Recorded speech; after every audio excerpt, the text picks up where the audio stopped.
Dovecote, que viene a ser un columbario o más formalmente un palomar en inglés, es también el cortometraje dirigido por el artista italiano Marco Perego y protagonizado por su pareja, la mediática actriz Zoe Saldaña.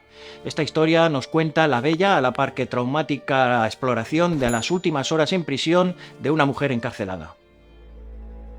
Ambientado en Venecia, Dovecote se abre con una secuencia costumbrista al alba. Acompañamos a un guardia de prisiones que navega plácidamente por los canales mientras se dirige a su puesto de trabajo, el centro de detención de mujeres de Giudecca. Como si fuera desde el punto de vista de una paloma, nos introducimos en el interior de las paredes de esta penitenciaría, donde pasamos del color al blanco y negro y el aspect ratio, el formato, se torna más apaisado. En una celda común de reclusas hacinadas seguimos las últimas horas de la condena de la protagonista, interpretada con extraordinaria sutileza por Zoe Saldaña. Los motivos de su encarcelamiento no son revelados, lo que hace que nos enfoquemos en sus acciones y expresiones más que en su pasado. El cortometraje es una experiencia totalmente sensorial, los diálogos son mínimos y toda la atención está dirigida hacia las expresiones emocionales de los rostros de los personajes. Es un drama con claras influencias neorrealistas, donde la autenticidad del entorno, una cárcel de mujeres en activo, añade profundidad y realidad a la narrativa. 20 reclusas reales rodean al reparto de actrices, lo que aporta una sensación de veracidad al relato.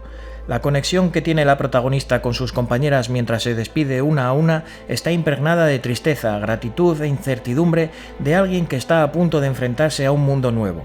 Saldaña transmite la confusión interior de su personaje a través de pequeños gestos y miradas sutiles. La bella e inteligente fotografía no hace sino realzar su interpretación por medio de una coreografía poética y lírica mientras se mueve por la penitenciaría. Esto nos retrotrae al estilo visual de Terrence Malick, quien utiliza esta combinación de movimiento cinético de la cámara y lentes anamórficas para dar un toque etéreo, como suspendido, al conjunto de imágenes. Lejos de ser un observador desapasionado y distante, la cámara es una presencia omnisciente e inquieta, como si fuera una paloma, capaz de captar las emociones ocultas de los personajes e impregnando incluso las interacciones más triviales y los pequeños gestos de las mujeres encarceladas, sin recurrir a estereotipos, pero con un profundo subtexto existencial. Dignifica los rostros de estas mujeres sin emitir juicios y sin caer en el sentimentalismo, logrando un equilibrio perfecto, añadiendo una capa filosófica y un elemento de misterio a la vez. La música complementa a la perfección esta inmersión, cambiando entre momentos de tranquilidad cómplice a otros de más intensidad que refleja lo que pudiese ser la última jornada en que Saldaña vea a las personas que han formado parte de su familia en Intramuros. El cortometraje muestra deliberadamente el impacto que la protagonista ha tenido en la gran comunidad de la que ha formado parte y la creciente sensación de pérdida que surge de su partida. Un sentimiento muy visceral en el último lugar donde pensaríamos que un sentimiento tan profundo ocurriría. Mientras recorre los pasos que la guían física e interiormente hacia el mundo exterior, Saldaña pasa por el trámite de recuperar sus objetos requisados previo a su ingreso, atendida por el guardia que nos acompañó al comienzo del corto. Es significativo que el personaje de Saldaña decida no recuperar su colgante con un crucifijo, lo que nos hace preguntarnos si el personaje tuvo una pérdida de fe durante su estancia en prisión. Suponemos que no, ya que este cortometraje cuenta con financiación del mismísimo Vaticano. Quizás sea más bien un gesto simbólico o supersticioso de dejar algo atrás y romper con la temida reincidencia en una clara alusión a la experiencia cruda, emocional y a la naturaleza cíclica del encarcelamiento. Algo que el director quiere dejar patente cuando Saldaña se cruza con una nueva residente, un arco especular con la protagonista donde nos hace testigos de las angustiosas primeras iniciaciones de una recién llegada que está a punto de formar parte de este ciclo. Ya en el exterior, el formato vuelve a estrecharse y vuelve el color de tonos gélidos y sensación melancólica que subrayan los sentimientos del personaje de Saldaña. Entre lágrimas, refleja el alto coste interno de la institucionalización, que se manifiesta cuando descubre que quizás aún no está preparada para la anhelada libertad. Algo que, de forma pedagógica y con voz de Morgan Freeman, pondría de manifiesto Cadena Perpetua de Frank Darabont.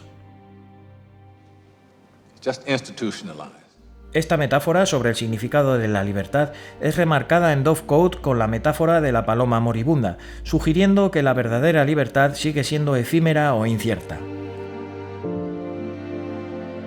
Conocida hasta el momento por sus papeles en franquicias de Marvel, Avatar o Star Trek, Zoe Saldaña parece haber aprovechado el hueco entre contratos de IPs mastodónticas para encarnar papeles más introspectivos y complejos como el reseñado en Dovecote o, como no, su oscarizado papel de Rita en la mediática y polémica Emilia Pérez, con la que fue reconocida en la temporada de premios. Como curiosidad, en esta etapa de desarrollo como actriz, también protagonizaría La ausencia del Edén, en la que fuera paso al largo de su marido, Marco Perego, que contaba con una narrativa visual interesante por momentos, al igual que Dovecote, pero con un desarrollo de personajes y un resultado de su estructura bastante irregular. Thank you so much, and to my husband, with that beautiful hair, you're just...